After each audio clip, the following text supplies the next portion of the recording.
ಬೆಂಗಳೂರಲ್ಲೇ ಇದ್ದಾರೆ, ಆದರೆ ಮನೆಗೆ ಹೋಗ್ತಾ ಇಲ್ಲ. 10 ದಿನದಿಂದ ಕ್ಯಾರವನಲ್ಲೇ ಮಲ್ಕೊತಾ ಇದ್ದಾರೆ, ಆದರೆ ಮನೆಗೆ ಹೋಗಿ ಮಲ್ಕೊಳ್ತಾ ಇಲ್ಲ.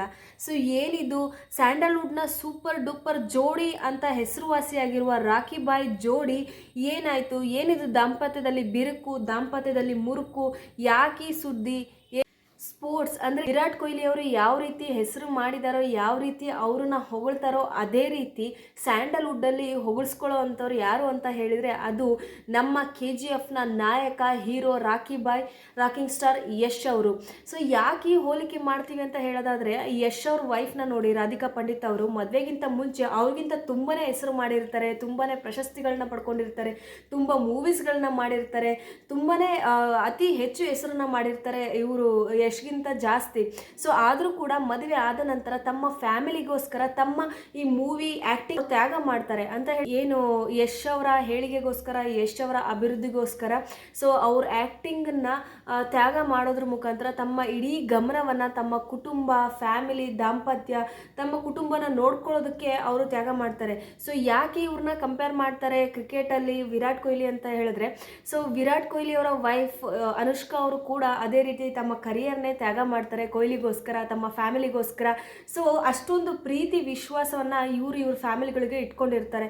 ಸೊ ಇಲ್ಲಿ ನಿನ್ನೆಯಿಂದ ಸಿಕ್ಕಾಪಟ್ಟೆ ರೂಮರ್ಸು, ಟ್ರೋಲ್ಗಳು ನಡೀತಾ ಇದೆ. ದಾಂಪತ್ಯದಲ್ಲಿ ಬಿರುಕು, ಫ್ಯಾಮಿಲಿಯಲ್ಲಿ ಬಿರುಕು, ಏನೇನೋ ಈ ವಿಡಿಯೋಗಳು, ಟ್ರೋಲ್ಗಳು ಮಾಡ್ತಾ ಇದ್ದಾರೆ. ನಮಗೆಲ್ಲ ಗೊತ್ತು ರಾಕಿಂಗ್ ಸ್ಟಾರ್ ಯಶು ಎಷ್ಟು ಕಷ್ಟಪಟ್ಟು ಮೇಲೆ ಬಂದಿರೋರು ಅಂತ ಹೇಳ್ಬಿಟ್ಟು. ಹಾಗೆ ಅವರು ಇಷ್ಟು ಎತ್ತರಕ್ಕೆ ಬೆಳೆಯೋಕ್ಕೆ ಎಷ್ಟು ಕಷ್ಟಪಟ್ಟಿದ್ದಾರೆ, ಯಾವೆಲ್ಲ ಸಮಸ್ಯೆಗಳನ್ನು ಎದುರಿಸಿದ್ದಾರೆ, ಮತ್ತು ಅವರು ಮೂವಿ ಅಂತ ಬಂದಾಗ ಎಷ್ಟು 100%, 200% ಅವರು ಆ ಮೂವಿಗೋಸ್ಕರ ಕೊಡ್ತಾರೆ ಅನ್ನೋದನ್ನ ಪ್ರತಿಯೊಬ್ಬರು ನೋಡಿದ್ದೀವಿ ಕೂಡ ನಾವು ಈ ಹಿಂದೆ. ಸೊ ಅವರೊಂದು ಮೂವಿ ಅಂತ ಬಂದರೆ, ಒಂದು ಆ್ಯಕ್ಟಿಂಗ್ ಅಂತ ಬಂದರೆ ಅವರ ಒಂದು ಪರ್ಫೆಕ್ಷನ್ ಇದ್ದೇ ಇರುತ್ತೆ. ಅವರು 100% ಅವ್ರು ಕೊಟ್ಟೇ ಕೊಡ್ತಾರೆ ಎಂಥ ಪರಿಸ್ಥಿತಿ ಬಂದ್ರೂ. ಸೊ ಇವಾಗ ಏನು ಈ ಟ್ರೋಲ್ಸು, ಏನು ಈ ದಾಂಪತ್ಯದಲ್ಲಿ ಬಿರುಕು ನೆನ್ನೆಯಿಂದ ಏನು ಹಬ್ಬಿಸ್ತಾ ಇದ್ದಾರಲ್ವ ಈ ಗಾಳಿ ಸುದ್ದಿ, ಇದು ನಿಜನಾ? ತಿಳ್ಕೊಳ್ಳೋಕ್ಕಿಂತ ಮುಂಚೆ ಸೊ ಯಾರೆಲ್ಲ ಈ ವಿಡಿಯೋ ನೋಡ್ತಾ ಇದ್ದೀರಾ ದಯವಿಟ್ಟು ಸಬ್ಸ್ಕ್ರೈಬ್ ಮಾಡ್ಕೊಳ್ಳಿ. ಸೊ ದಟ್ ನಿಮಗೆ ಯಾವುದೇ ಅಪ್ಡೇಟ್ ಇದ್ರೂ ನೆಕ್ಸ್ಟ್ ಬೇಗನೆ ನಿಮ್ಮ ಯೂಟ್ಯೂಬ್ಗೆ ತಲುಪುತ್ತೆ. ಸೊ ಹಾಗಿದ್ರೆ ಬನ್ನಿ ನೋಡೋಣ ಈ ರೂಮರ್ಸ್ ನಿಜನಾ ಸುಳ್ಳ ಏನು ಅಂತ ಹೇಳಿಬಿಟ್ಟು. ಸೊ ನಮಗೆಲ್ಲ ಗೊತ್ತು KGF ಚಾಪ್ಟರ್ 1, KGF ಚಾಪ್ಟರ್ 2 ಈ ಒಂದು ಮೂವಿ KGF ಮಾಡೋದ್ರ ಮುಖಾಂತರ ಇಡೀ ದೇಶ, ಇಡೀ ಪ್ರಪಂಚನೇ ರಾಖಿ ಬಾಯ್ ಯಾರು ಅಂದರೆ ಗುರ್ತಿಸುತ್ತೆ. ಹಾಗೆ ಸ್ಯಾಂಡಲ್ವುಡ್ ಕನ್ನಡ ಚಿತ್ರರಂಗನ ಇಡೀ ದೇಶನೇ ತಿರುಗಿ ನೋಡೋ ಥರ ಮಾಡಿದ್ದು ಯಾರು ಅಂತ ಹೇಳಿದ್ರೆ ಅದು ನಮ್ಮ ರಾಕಿಂಗ್ ಸ್ಟಾರ್ ಯಶ್ ಅವರು. ಸೊ ಇವರಿಂದನೇ ಈ ಒಂದು ಏನು ಸ್ಯಾಂಡಲ್ವುಡ್ದು ಸಿಕ್ಕಾಪಟ್ಟೆ ಹೆಸರುವಾಸಿ ಆಯ್ತಲ್ವ, ಅದು ಇವರಿಂದನೇ ಸ್ಟಾರ್ಟ್ ಆಯಿತು ಅಂತ ಕೂಡ ಹೇಳಬಹುದು ನಾವು. ಅಷ್ಟರ ಮಟ್ಟಿಗೆ ಇವರ KGF ಮೂವಿ ಸೌಂಡ್ ಮಾಡಿತ್ತು, ಪ್ರತಿಯೊಬ್ಬರನ್ನು ರೀಚ್ ಆಗಿತ್ತು ನಮ್ಮ ದೇಶದಲ್ಲಿ.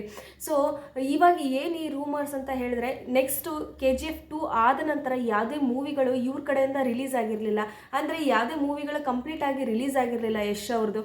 ಸೊ ಇವಾಗ ಟಾಕ್ಸಿಕ್ ಅನ್ನೋ ಮೂವಿ ಶೂಟಿಂಗ್ ನಡೀತಾ ಇದೆ. ಇದಕ್ಕೋಸ್ಕರ ಅವರು ಹಗಲು ರಾತ್ರಿ ತುಂಬಾ ಕಷ್ಟಪಟ್ಟು ಕೆಲಸ ಮಾಡ್ತಾ ಇದ್ದಾರೆ. ಯಾಕೆಂತ ಹೇಳಿದ್ರೆ ಮೂವಿ ಬೇಗ ಕಂಪ್ಲೀಟ್ ಮಾಡಬೇಕು, ತಮ್ಮ 100%ನ ತಾವು ಕೊಡಬೇಕು.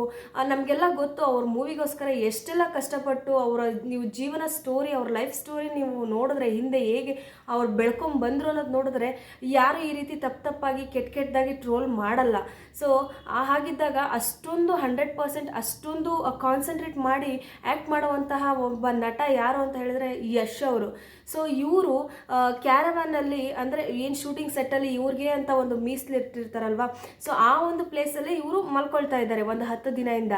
ಯಾಕೆ ಅಂತ ಹೇಳಿದರೆ ಸುಮಾರು ಜನ ತಪ್ಪಾಗಿ ಅದೇ ಹೇಳ್ದಂಗೆ ಟ್ರೋಲ್ ಎಲ್ಲ ಮಾಡ್ತಾ ಇದ್ದಾರೆ. ಮನೆಗೆ ಯಾಕೆ ಹೋಗ್ತಾ ಇಲ್ಲ, 10 ದಿನ ಆಯಿತು, ಬೆಂಗಳೂರಲ್ಲೇ ಇದ್ದಾರೆ ಆದರೂ ಮನೆಗೆ ಯಾಕೆ ಹೋಗ್ತಾ ಇಲ್ಲ, ಏನಾದರೂ ಪ್ರಾಬ್ಲಮ್ಮ, ಏನಾದರೂ ಸಮಸ್ಯೆನ, ಈ ರೀತಿ ನೆಗೆಟಿವ್ ಟ್ರೋಲ್ ಮಾಡ್ತಾ ಇದ್ದಾರೆ. ಅದಕ್ಕೆ ಯಶ್ ಅವರು ಹೇಳಿದ್ದಾರೆ, ಯಾವುದೇ ರೀತಿ ಸಮಸ್ಯೆ ಇಲ್ಲ, ನನ್ನ ಒಂದು ಮೂವಿ ಕರಿಯರ್ಗೆ ನನಗಿಂತ 100% ಸಪೋರ್ಟ್ ಮಾಡ್ತಿರೋರು ಯಾರು ಅಂತ ಹೇಳಿದ್ರೆ ಅದು ರಾಧಿಕಾ ಪಂಡಿತ್. ಅವರ ಒಂದು ಸಪೋರ್ಟಿನ ಮುಖಾಂತರವೇ ನಾನು ಇಷ್ಟು ದೂರ ಇಷ್ಟು ರೀಚ್ ಆಗಿರೋದು ಕೂಡ. ಸೊ ಹಾಗಿದ್ದಾಗ ಅವರು ಯಾಕೆ ನನಗೆ ತೊಂದರೆನ ಕೊಡ್ತಾರೆ, ಅಥವಾ ನಮ್ಮಿಬ್ಬರ ಮಧ್ಯೆ ಸಮಸ್ಯೆ ಬರೋಕ್ಕೆ ಯಾಕೆ ಕಾರಣ ಆಗುತ್ತೆ ಅಂತ ಹೇಳ್ಕೊಂಡಿದ್ದಾರೆ. ಸೊ ಹಾಗಿದ್ಮೇಲೆ ಯಾವುದೇ ರೀತಿ ಸಮಸ್ಯೆ ಇಲ್ಲ, ಏನೂ ಇಲ್ಲ. ತುಂಬ ದೂರ ಇರೋದ್ರಿಂದ, ಅಂದರೆ ಈ ಶೂಟಿಂಗ್ ಸೆಟ್ಟು ಮತ್ತು ಬೆಂಗಳೂರಲ್ಲಿ ಇವರ ಮನೆ ಇಷ್ಟು ತುಂಬ ದೂರ ಇದೆ. ಹೋಗಿ ಬರಲಿಕ್ಕೆ ಗಂಟೆಗಳಾಗುತ್ತೆ, ಬರೋದಕ್ಕೊಂದಿಷ್ಟು ಗಂಟೆಗಳಾಗುತ್ತೆ, ಹೋಗ್ಲಿಕ್ಕೆ ಒಂದಿಷ್ಟು ಗಂಟೆಗಳಾಗುತ್ತೆ. ಸೊ ಹೋಗೋದಕ್ಕೆ ಬರೋದಕ್ಕೆ ಕೆಲವೊಂದು ಅವರ್ಸ್ಗಳನ್ನ ಅವರು ಸ್ಪೆಂಡ್ ಮಾಡಬೇಕಾಗುತ್ತೆ. ಸೊ ಸರಿಯಾಗಿ ವಿಶ್ರಾಂತಿ ಸಿಗೋದಿಲ್ಲ. ಹಾಗಾಗಿ ಕ್ಯಾರವನಲ್ಲೇ ಇವರು ವಿಶ್ರಾಂತಿ ತಗೊಳ್ತಾ ಇದ್ದಾರೆ. 10 ದಿನ ದಿನದಿಂದ ಅಲ್ಲೇ ಮಲ್ಕೊಳ್ತಾ ಇದ್ದಾರೆ ಕೂಡ. ಸೊ ಏನಕ್ಕೋಸ್ಕರ ಅಂದರೆ ಮೂವಿಗೋಸ್ಕರ, ಕೇವಲ ಮೂವಿಗೋಸ್ಕರ ಬಿಟ್ಟರೆ ಬೇರೆ ಯಾವುದೇ ರೀತಿ ಕೆಟ್ಟ ಅಪಾರ್ಥಗಳನ್ನು ಇಲ್ಲಿ ಮಾಡ್ಕೋಬಾರ್ದು. ಸೊ ಇದ್ರ ಮುಖಾಂತರ ಏನು ಹೇಳೋಕೆ ಇಷ್ಟಪಡ್ತೀನಿ ಅಂದರೆ, ಅವರ ದಾಂಪತ್ಯದಲ್ಲಿ ಯಾವ ಬಿರುಕು ಇಲ್ಲ, ಯಾವ ಮುರುಕು ಇಲ್ಲ. ಸೊ ಅವರು ತುಂಬಾ ಸೂಪರ್ ಸೂಪರ್ ಸೂಪರ್ ಡೂಪರ್ ಜೋಡಿ ಅವರು ಕನ್ನಡ ಇಂಡಸ್ಟ್ರಿಯಲ್ಲಿ. ಸೊ ಅವರು ಕೂಡ ತುಂಬಾ ಅಂಡರ್ಸ್ಟ್ಯಾಂಡಿಂಗ್, ತುಂಬಾ ಹೆಸರು ಮಾಡಿದಂತಹ ಜೋಡಿ ಇವ್ರದ್ದು. ಸೊ ಇಬ್ಬರ ಅಂಡರ್ಸ್ಟ್ಯಾಂಡಿಂಗ್, ಇಬ್ಬರ ಪ್ರೀತಿ ವಿಶ್ವಾಸ ತುಂಬಾ ಚೆನ್ನಾಗಿದೆ. ಸೊ ಇದನ್ನು ಹೇಟರ್ಸ್ಗಳು ಕೆಟ್ಟದಾಗಿ ಟ್ರೋಲ್ ಮಾಡಬೇಡಿ, ಯಾಕಂದರೆ ಯಾವ ಬಿರುಕು ಇಲ್ಲ, ಯಾವ ಮೂರ್ಖೂ ಇಲ್ಲ. ಇದು ಕೇವಲ ಮೂವಿಗೋಸ್ಕರ ಕಷ್ಟಪಟ್ಟು ಅಲ್ಲಿ ಅವರು ರೆಸ್ಟ್ ಮಾಡ್ತಾ ಇದ್ದಾರೆ, ಮತ್ತು ಅವರು ಸ್ಯಾಕ್ರಿಫೈಸ್ ಮಾಡ್ತಾ ಇದ್ದಾರೆ, ವಿಶ್ರಾಂತಿ ತೊಗೊಳೋಕ್ಕೋಸ್ಕರ ಹಾಗೆ ಮಾಡ್ತಾ ಇದ್ದಾರೆ ಹೊರತು ಬೇರೆ ಯಾವ ಕೆಟ್ಟ ಉದ್ದೇಶನೂ ಇಲ್ಲ. ಸೊ ಗೊತ್ತಾಯ್ತಲ್ಲ ಫ್ರೆಂಡ್ಸ್, ಯಾರೆಲ್ಲ ಎಷ್ಟು ಫ್ರೆಂಡ್ಸ್ ಇದ್ದೀರಾ, ತುಂಬ ಭಯ ಬಿದ್ದಿದ್ದು ಏನಾಯಿತು, ಯಾಕಾಯಿತು, ಏನು ಎತ್ತ ಅಂತ ಹೇಳ್ಬಿಟ್ಟು ಸಿಕ್ಕಾಪಟ್ಟೆ ಭಯ ಆಗಿತ್ತು ತುಂಬ ಫ್ಯಾನ್ಸ್ಗಳಿಗೆ. ಇಷ್ಟು ಕ್ಯೂಟ್ ಆದಂತಹ ಜೋಡಿ ಸಡನ್ನಾಗಿ ಏನಾಯಿತು ಇವ್ರಿಗೆ, ಯಾಕೆ ಈ ಥರ ಏನಾದರೂ, ಈಗೆಲ್ಲ ಗೊತ್ತು ಆ್ಯಕ್ಟರ್ಸ್ಗಳ ಲೈಫ್ ಹೇಗಿದೆ ಅಂತ ಹೇಳಿದ್ರೆ, ಇವತ್ತು ಚೆನ್ನಾಗಿರ್ತಾರೆ, ನಾಳೆನೇ ಏನೇನೋ ಅದು ಇದು ಕೆಟ್ಟ ಕೆಟ್ಟ ಸುದ್ದಿಗಳು ಬರ್ತಾ ಇರುತ್ತೆ. ಸೊ ಹಾಗಾಗಿ ತುಂಬಾ ಫ್ಯಾನ್ಸ್ಗಳು ಭಯ ಬಿದ್ದಿದ್ರು. ಬಟ್ ಆ ಥರ ಭಯ ಬೀಳೋ ಅವಶ್ಯಕತೆ ಇಲ್ಲ. ಅವ್ರು ತುಂಬಾ ಸೂಪರ್ ಡೂಪರ್ ಜೋಡಿ, ಆ ಥರ ಯಾವತ್ತೂ ಮಾಡ್ಕೊಳ್ಳಲ್ಲ. ಇವ್ರ ಮೇಲೆ ಅಷ್ಟೊಂದು ಕಾನ್ಫಿಡೆನ್ಸ್, ಅಷ್ಟೊಂದು ನಂಬಿಕೆ ಇದೆ. ಸೊ ಈ ವಿಡಿಯೋ ಎಲ್ರಿಗೂ ಇಷ್ಟ ಆಗಿದೆ ಅಂತ ನಾನು ನಂಬ್ತೀನಿ. ಎಲ್ರಿಗೂ ಇಷ್ಟ ಆಗಿದ್ದರೆ ಲೈಕ್ ಮಾಡಿ, ಶೇರ್ ಮಾಡಿ, ಸಬ್ಸ್ಕ್ರೈಬ್ ಮಾಡಿ.